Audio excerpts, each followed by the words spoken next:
कोई इंडिया को नंबर 1 बना देंगे। तो भारत की आज़ादी को 75 साल हो चुके हैं, तो आज तक तो इंडिया नंबर 1 नहीं बना है।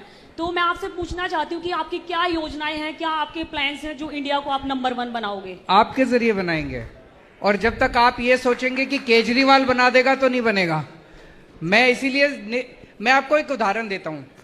अभी 3 दिन पहले एक डॉक्टर भरत हैं बाड़मेर से, उनसे मैंने बात की। वो मेडिकल डॉक्टर हैं, बहुत गरीब परिवार से आते हैं, बहुत रिमोट विलेज में रहते थे।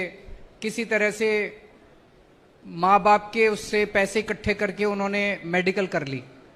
तो जब मेडिकल करी उनको बहुत तकलीफ हुई, लोन लिया, इधर उधर से पैसे नहीं थे उनके पास। मेडिकल करते करते जब वो 2nd ईयर में थे तो उन्होंने ये तय किया कि जो दूसरे गरीब बच्चे हैं मैं उनकी मदद करूंगा। उसके खुद की जेब में पैसे नहीं है और उसने कहा कि मैं मदद करूंगा। उसने 50-50 ऑर्गेनाइजेशन चालू करी, जिसमें हर साल वो 50 बच्चों को इकट्ठा करता है, गरीब बच्चों को, अनाथ बच्चों को, कई ऐसे बच्चे जिन्होंने पढ़ाई छोड़ दी 11वीं के बाद, ऐसे बिल्कुल गरीब से गरीब बच्चों को इकट्ठा करके कहता है मैं फ्री में उनको ट्यूशन देता हूं। और उसने कहीं से एक बिल्डिंग डोनेशन में ले ली, 2-4 और लोगों से डोनेशन लेके वो 50 बच्चों को वहां पे रेजिडेंशियल रखता है। उनके खाने पीने का सबका खर्चा डोनेशन से करता है। हर साल 50-50 बच्चों को लेता है। 10 साल हुए, लगभग 500 के करीब बच्चे उसने करे होंगे। 65 बच्चों को वो मेडिकल में एडमिट करवा चुका है। उन 65 में से 10 बच्चों को एम्स में, ऑल इंडिया मेडिकल के अंदर उसने एडमिट करवा दिया। जब हमारा सारा देश इकट्ठा हो जाएगा ना, 130 करोड़ लोग, भारत दुनिया का नंबर 1 देश बन जाएगा। और अगर आपने नेताओं के भरोसे छोड़ दिया, ये जिन MP MLAs की आप स्टडी कर रही हो, तो कभी नहीं होने वाला। इन्होंने 75 साल खराब कर दिए और 75 साल खराब कर देंगे।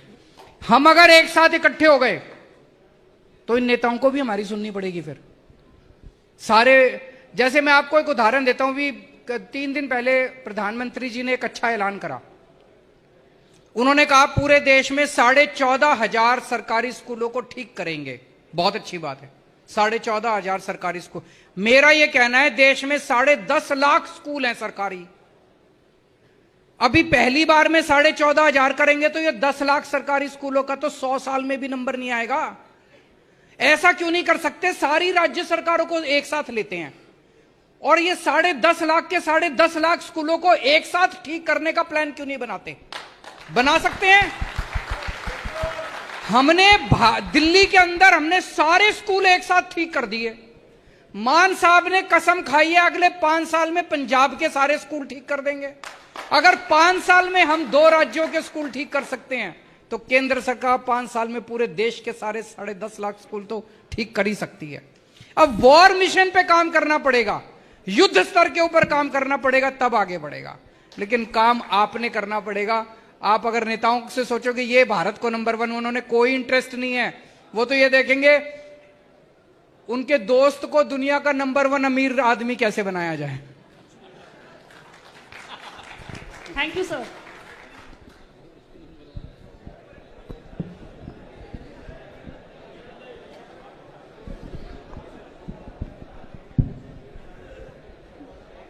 नमस्ते सर। कहाँ पे हैं? हाँ जी सर, जैसे कि हमारे इनकी हरियाणा में 105 स्कूल बंद हो चुके हैं, तो इसमें आगे शिक्षा कैसे बढ़ाई जाएगी? आप उसी स्कूल से हो किसी से? आप क्या क्या करते हो? गवर्नमेंट PG कॉलेज से सर। PG कॉलेज से। तो इनका प्रश्न है कि 105 स्कूल जो बंद हुए हैं, ये कहते हैं कि 105 स्कूल इसलिए बंद करे क्योंकि वहां पे बच्चे कम आते थे। बच्चे कम क्यों आते थे जी? बच्चे कम इसलिए आते थे क्योंकि उन्होंने स्कूल कबाड़ा कर दिया, सबने अपने बच्चे निकाल लिए। मैं चैलेंज करता हूं आज उन 105 स्कूलों में आप शिक्षा अच्छी कर दो, सारी फैसिलिटी दे दो, देखो बच्चे बढ़ जाएंगे। और अब इन्होंने हरियाणा में और उल्टा कर दिया कि आप अगर अपने बच्चों को प्राइवेट स्कूल में भेजोगे तो सरकार उनको सब्सिडी देगी, स्कूल वालों को सारी फीस देगी, 1100 रुपए 800 रुपए महीना आपकी। और अगर आप सरकारी स्कूल में भेजोगे तो 500 रुपए महीना आपको देने पड़ेंगे। कितने गरीब बच्चे हैं जिनके माँ बाप के पास 500 रुपए महीना देने को हैं? फिर तो लोगों को अपने बच्चों को निकालना ही पड़ेगा स्कूलों से। तो आज देश के अंदर जरूरत यह है कि सरकारी स्कूल और बहुत ज्यादा बढ़ाए जाएं और उनको भी अच्छा बनाया जाए। ना कि सरकारी स्कूलों को बंद किया जाए। इसके हम सख्त खिलाफ हैं। इसमें हम लोग, हाँ बच्चे। जय हिंद सर, मेरा नाम अंजलि कादर है। मैं पंडित नेकीराम कॉलेज से सिर्फ और सिर्फ आपसे एक क्वेश्चन पूछने आई हूँ। सबसे पहले आपका मैं बहुत दिल से आभार करती हूँ कि आपने मुझे ये मौका दिया। सर, एक देश नंबर 1 तभी बन सकता है जब एक देश की बेटी नंबर 1 बने, क्योंकि सर हमें एक सिक्योरिटी की जरूरत होती है। जब हम अपने घर से बाहर निकलते हैं सर, हम अपने माँ बाप को कह के कि हम बाहर निकल रहे हैं और हमें वहाँ पे सिक्योरिटी नहीं मिल रही कि हमारे हो रहे हैं ये, तो सर ये जरूर होना चाहिए सर। बिल्कुल बिल्कुल सर, ये बात हमारे दिल की बात है। मैं सहमत हूं। ये इनके दिल की बात इन्होंने अपनी नहीं, बल्कि जितनी बेटियां आज अपने घर से कॉलेज के लिए निकलती है, किसी काम के लिए निकलती है, उनके माँ बाप को इतनी चिंता रहती है कि पता नहीं सुरक्षित वापस आएगी क्या। बच्चियों को इतनी चिंता रहती है कि हम सुरक्षित वापस जा पाएंगे क्या। इसी वजह से कई बेटियां आगे पढ़ने या नौकरी करने से वंचित रह जाती हैं। अगर हम अपनी बच्चियों को सुरक्षा नहीं दे सकते तो फिर लानत है ऐसी सरकारों के ऊपर, लानत है ऐसे सिस्टम के ऊपर। यहां पे मैं कोई राजनीति नहीं कर रहा, इसमें सारे पूरे सिस्टम की बात है कि आज 75 साल के बाद जब हमारी बेटी घर से बाहर निकलती है, वो अपने आप को सुरक्षित महसूस क्यों नहीं करती। क्या हम अपने सिस्टम को दुरुस्त नहीं कर सकते? कर सकते हैं। जब भगवंत जी की सरकार बनी थी पंजाब के अंदर, हम घर घर में जाके यही बोलते थे कि ऐसा क्यों है कि उनको सुरक्षा नहीं मिलती। ऐसा इसलिए होता है क्योंकि जब एसपी की, डीएसपी की, आईजी की, डीआईजी की, इनकी ट्रांसफर पोस्टिंग होती है तो उसमें पैसे चलते हैं। जब उसमें पैसे चलते हैं, कोई पैसे देके एसपी बनेगा, कोई पैसे देके डीएसपी बनेगा, तो फिर वो तो बलात्कारी के साथ ही जाएगा। फिर जब किसी लड़की के साथ छेड़खानी होगी तो वो बलात्कारी से पैसे लेके पैसे निकालेगा अपने।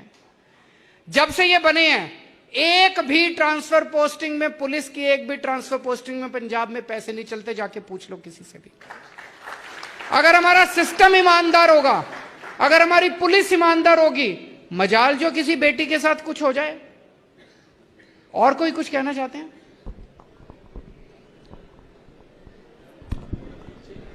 सर, सबसे पहले नमस्कार आपको। मेरा नाम नितिन वर्मा है और सर हम आपकी आवाज़ सुनने के लिए सर हम आपके बहुत थैंकफुल हैं सर।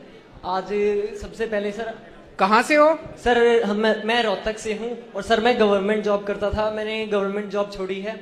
और सर मेरा क्वेश्चन सर अरविंद सर आपसे है कि सर जिस प्रकार हमारे रोहतक में पीजीआई कर्मचारी लगने के लिए करीबन 3 लाख रुपए तक देने पड़ते हैं भ्रष्टाचार के उसमें सर, तो क्या सर इसका कभी अंत हो पाएगा? दिल्ली में हो गया, पंजाब में भी हो गया। Thank you sir, thank you. ईमानदार सरकार चाहिए। Thank you so much. मैं आप लोगों के साथ कुछ एक्सपीरियंसेस शेयर करना चाहता हूं।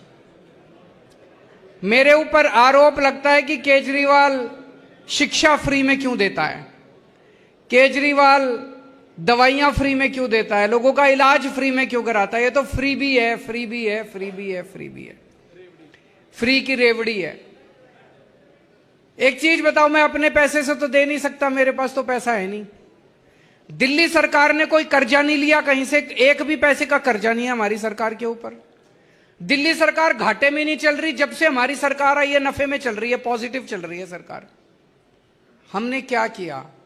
हमने करप्शन खत्म कर दिया। करप्शन खत्म करके पैसे बचने लगे, पैसे बचने लगे, उससे नए नए स्कूल बनवा दिए, बच्चों की शिक्षा मुफ्त कर दी, सबका इलाज मुफ्त कर दिया। फिर जब और पैसे बच गए तो बिजली भी मुफ्त कर दी, फिर और पैसे बच गए तो सड़कें भी बना दी और पानी भी मुफ्त कर दिया। तो भ्रष्टाचार खत्म, पहले कहते थे क्या भ्रष्टाचार खत्म हो सकता है? हो सकता है, करके दिखाया है। दिल्ली में भी किया है, अब पंजाब में करके दिखा रहे हैं।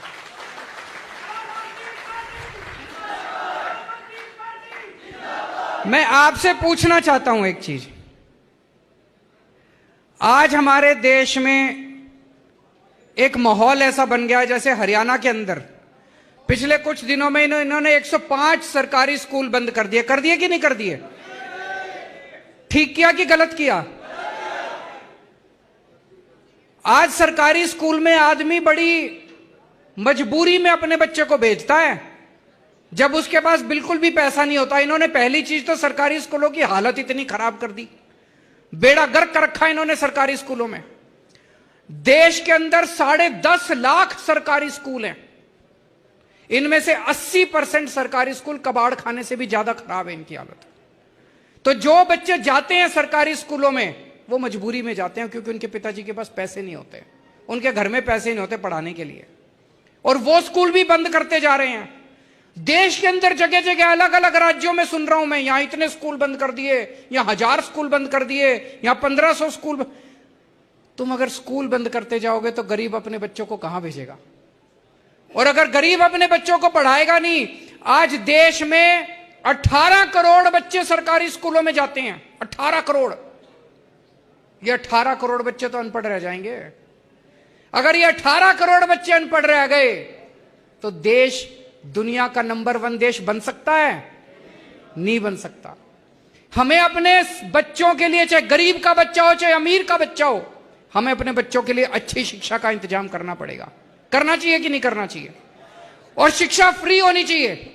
दुनिया का कोई भी डेवलप्ड कंट्री उठा के देख लो, अमेरिका उठा के देख लो, लंदन उठा के देख लो, जापान उठा के, हर देश ने अपने बच्चों के लिए अच्छी शिक्षा का इंतजाम करा था। गरीब के लिए भी अमीर के लिए भी उन्होंने अच्छी शिक्षा का इंतजाम करा था, इसलिए वो अमीर बने। हम जब तक अपने बच्चों के लिए अच्छी शिक्षा का इंतजाम नहीं करेंगे, हम अमीर देश नहीं बन सकते, गरीब के गरीब रह जाएंगे। आज दिल्ली के अंदर हमने करके दिखाया है। ये कहते थे सरकारी स्कूल चल नहीं सकते, इसलिए सरकारी स्कूल बंद कर दो, प्राइवेट में भेज दो अपने बच्चों को, सरकारी स्कूल बंद कर दो। हमने दिल्ली में सरकारी स्कूल ठीक करके दिखा दिए। आपने देखा, जाके देखे दिल्ली के अंदर? दिल्ली में सरकारी स्कूल इतने शानदार कर दिए, पिछले साल 4 लाख बच्चों ने अपने प्राइवेट स्कूलों से नाम कटा के सरकारी स्कूल में भर्ती हुए हैं। अमीर लोग भी अब अपने बच्चों को सरकारी स्कूलों में भेज रहे हैं। इस बार 450 बच्चे हमारे आईआईटी के अंदर, उनका एंट्रेंस में, जब ये भगवंत मान जी बोल रहे थे, जब मैं आईआईटी में गया था उस साल मैं अकेला आईआईटी में गया था हिसार से। आज दिल्ली के सरकारी स्कूलों में से, हर सरकारी स्कूल में से 4 बच्चे आईआईटी के अंदर जा रहे हैं। अब आप सोच के देखो, एक कारपेंटर का बच्चा, लड़का, कारपेंटर 10,000 रुपए 12,000 रुपए महीना कमाता है। उसका लड़का आईआईटी के अंदर कंप्यूटर साइंस में चला गया। जब वो निकलेगा 3 लाख 4 लाख रुपए महीने की उसकी तनख्वाह होगी। तो कारपेंटर की तो जिंदगी बन गई, परिवार गरीबी से निकल गया कि नहीं निकल गया? मैं हमेशा कहता हूं, एक पीढ़ी के अंदर हम अपने देश की गरीबी दूर कर सकते हैं अगर हम अपने सारे बच्चों को अच्छी शिक्षा दे दें तो। लेकिन सारे बच्चों को अच्छी शिक्षा देनी पड़ेगी।